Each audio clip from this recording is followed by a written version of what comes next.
आशा के मोती चैनल में धार्मिक कहानी।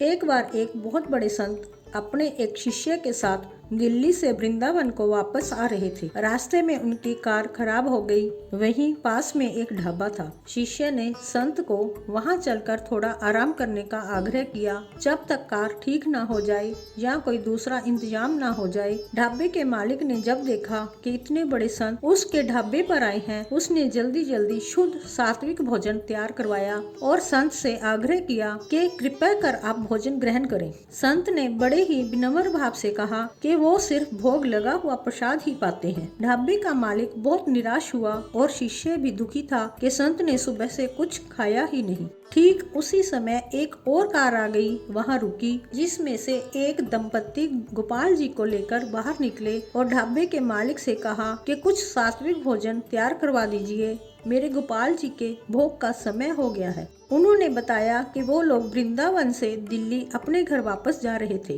रास्ते में एक दुर्घटना की वजह से घर नहीं पहुंच सके और अब उनके गोपाल जी के भोग का समय हो गया। प्रभु की इस लीला को देखकर ढाबे के मालिक और शिष्य दोनों की आंखें भर आई। संत के लिए बनाया हुआ भोजन गोपाल जी को भोग लगाया, फिर वो प्रसाद संत के पास लेकर गए। संत ने जब सारी बात सुनी तो वो दौड़कर गोपाल जी के पास आए और दंडवत करी। संत के आंसू रुकने का नाम ही नहीं ले रहे थे। संत ने कहा, कन्हैया, इस ढाबे पर यहाँ प्याज लहसुन की गंध से मेरे लिए ही बैठना कठिन हो रहा था। वहाँ तूने मेरे लिए आकर भोग लगाया कि मैं भूखा न रह जाऊं। धन्य है तू जो अपने तुझ भक्त के लिए भी कुछ भी करने को तैयार है। उस संत ने प्रसाद को माथे से लगाया। उसे आज वो प्रसाद अमृत से भी ज्यादा मीठा लग रहा था। दूसरी तरफ ढाबे वाला सोच रहा था, धन्य है तू सांवरे, मैं तो घर पर तुझे सिर्फ कभी कभी कुछ मीठा ले जाकर लगा देता हूँ, वो भी बीवी के कहने से,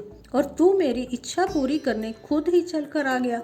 तेरी कृपा और करुणा का कोई पार नहीं है कहना। उसी ढाबे पर धर्म के कुछ ज्ञानी लोग भी बैठे थे, जो गोपाल जी की कृपा, उनके सुंदर रूप और उन दंपत्ति के गोपाल जी के प्रति प्रेम को तो नहीं देख पा रहे थे, बल्कि उस दंपत्ति के गोपाल जी को साथ लेकर घूमने की और ऐसी जगह बैठकर भोग लगाने की निंदा कर रहे थे। यहाँ बगल में सलाद की प्लेट में प्याज भी रखा हुआ था। नजर भी हमारी है, नजरिया भी हमारा है, हम देखते वही हैं जो हमारा मन देखना चाहता है।